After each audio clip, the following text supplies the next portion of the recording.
Salut les gars, bienvenue sur musculationprisemasse.com, c'est Étienne. Ici Charles. Sur musculationprisemasse.com, il y a 2 entraîneurs diplômés en kinésiologie qui vous donnent des conseils scientifiques pour prendre la masse plus vite au naturel. Et sur musculationprisemasse.com, on répond à vos questions de musculation. Aujourd'hui, c'est une journée comme ça parce que c'est un samedi. Et puis c'est relax, les samedis, on répond à des longues questions. On a une assez longue question.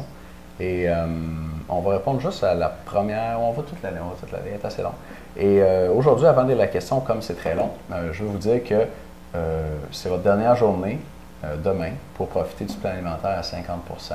Donc, plan alimentaire, un des 3 piliers de la prise de masse avec l'entraînement, la récupération, mais malheureusement, un pilier qui est souvent mal fait, ignoré.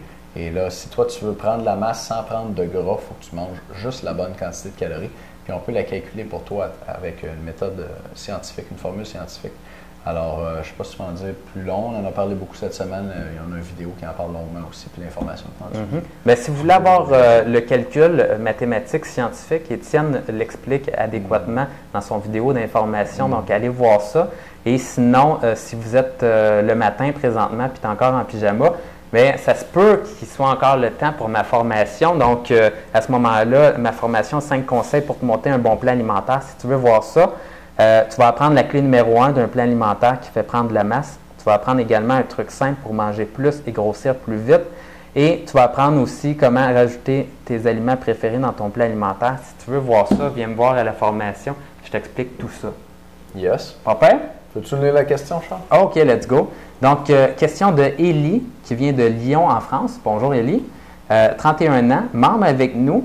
3 ans d'expérience en musculation. Tu mesures 1,76 m, poids 80,4 kg. Et pourcentage de gras, je ne connais pas, mais mon IMC est de 26. OK? Bon, très bien. Question. Salut les gars, ça fait 3 ans que je m'entraîne irrégulièrement. Je faisais 88 kg, j'ai perdu 8 kg suite à un régime et un entraînement cardio et musculation. Bien, félicitations, Élie. C'est bon. Ensuite, aujourd'hui, je suis régulier avec 4 entraînements semaine et je viens de prendre votre programme du mois qui me va très bien et me motive. Bon, mais super. Mon premier problème, c'est que j'ai une bédaine et avec votre programme niveau abdos, je pense que je ne perdrai pas. Point d'interrogation. Faut-il que je fasse du cardio en plus et augmenter mes reprises en abdos? Mon dernier souci est que je ne suis jamais arrivé à porter plus de 50 kg au bench press. J'ai les pectoraux vraiment pas développés. Quels conseils avez-vous à me donner pour les développer, sachant que je vais commencer une cure de créatine avec protéines dans quelques jours? Faut-il que je suive votre programme à la lettre? Merci et continuez comme ça. La France vous regarde et on vous juge. J'ai rajouté ça. Non, non. Ouais. La France nous regarde, mon gars. La France nous regarde, mon gars. Wow. 52 millions? 50 millions, je pense. 50 millions de Français? Une gang. C'est de la pression. Grosse pression. Il va falloir te répondre adéquatement, Étienne, aujourd'hui. Ben oui. Là, je vois 2 questions là-dedans, puis on va regarder la moitié pour les membres. La question sur le bench press, comment améliorer ton bench press, spécialement si tes pectoraux ne sont pas développés. On va répondre à ça pour toi dans la deuxième vidéo, Élie. La première question, est-ce que notre programme va te faire perdre du gras au niveau du ventre, puis est-ce qu'il faut que tu fasses du cardio et d'augmenter tes abdominaux? Tu nous dis tes reprises en abdominaux, c'est probablement le nombre de répétitions dans tes exercices d'abdos. Fait que ça, c'est très intéressant.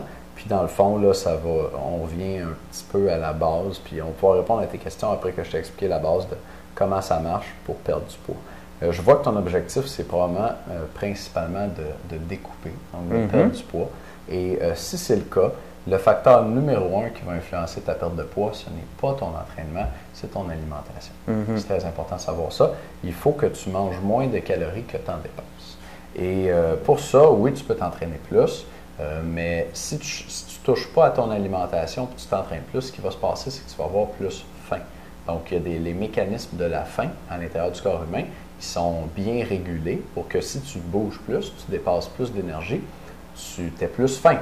Pense-y, si c'était mal réglé, les gens qui dépensent beaucoup d'énergie et qui ne mangent pas plus, ils se rendraient malades et éventuellement ils pourraient mourir parce qu'ils ne mangent pas assez. Donc, il faut que ça soit bien contrôlé, ça, il faut que ça soit finement contrôlé et salé pour la vaste majorité des gens. Donc, si tu ne te préoccupes pas de ton alimentation, tu fais juste changer ton entraînement, les résultats risquent d'être décevants. Tu nous dis qu'en 3 ans, tu as perdu 8 kilos.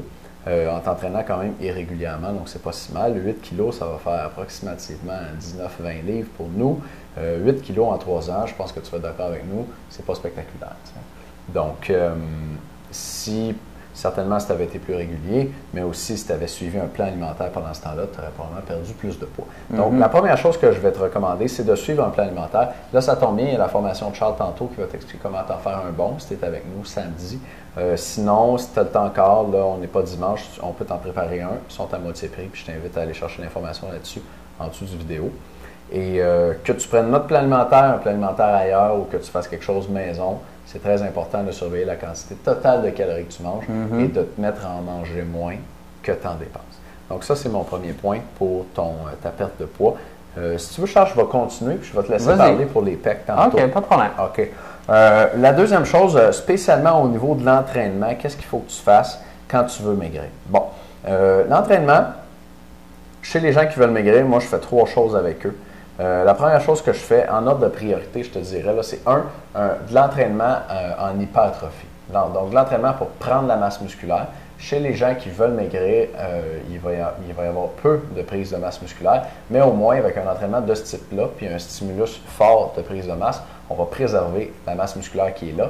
Le problème avec une perte de poids, c'est que généralement, il y a de la perte de masse musculaire aussi. Donc, on veut garder celle qui est là. Et si possible, on veut en construire un peu parce que le muscle, c'est un tissu qui est métaboliquement actif, c'est-à-dire qui te fait dépenser des calories toute la journée, tous les jours, même quand tu ne t'entraînes pas. Donc, si tu augmentes ta masse musculaire, tu vas augmenter ton métabolisme de base, pas énormément, mais quand même un peu. Ça fait une différence de quelques livres sur un an, donc quelques kilos sur un an de plus, à apport énergétique égal que tu pourrais perdre si tu augmentes ta masse musculaire. Donc, ça vaut la peine, et sur toute une vie, ça vaut définitivement la peine. Sur 15-20 ans, ça peut être la différence entre maintenir un poids santé ou engraisser jusqu'à 60 ans. Donc, entraînement en prise de masse. Deuxième chose, du cardio par intervalle. On a un produit qui s'appelle la méthode 4x20 pour avoir un bon cardio à être cut.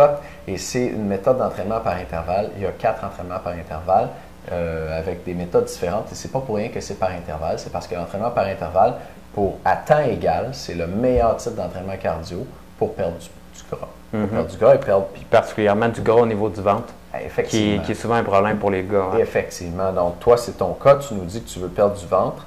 Il faut que tu fasses l'entraînement cardio par intervalle.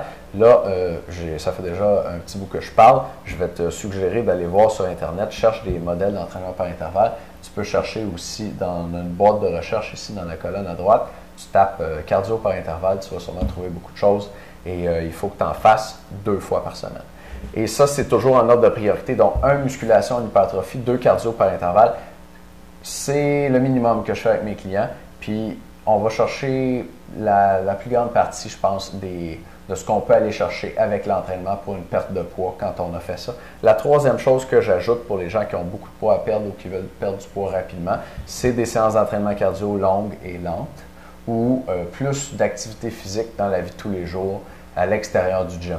Donc, je vais recommander aux gens de cesser de prendre la voiture, de prendre le transport en commun, le vélo, de marcher plus, d'aller faire les marches pendant la journée et de trouver des façons de bouger plus pendant leur journée. J'ai une cliente à moi qui a perdu 50 livres et donc 20 kilos à peu près, 23 kilos. Et cette femme-là, le premier jour, quand elle m'a écrit, là, elle m'a dit « Y a-tu de la place pour stationner à côté d'où tu travailles? » Elle voulait être stationnée en face, OK? Ouais. Puis le premier jour où elle est venue, elle était fâchée parce qu'il a fallu qu'elle stationne à 3 coins de rue, c'est pas une joke. Et cette femme-là, aujourd'hui, a fait tous ses déplacements en vélo, OK? Puis elle a perdu 50 livres. Donc, elle a perdu 23 kilos. Et ça peut sembler drastique pour quelqu'un qui commence, mais c'est des changements comme ceux-là qui vont nous permettre de perdre du poids de façon importante et de maintenir cette perte de poids-là longtemps.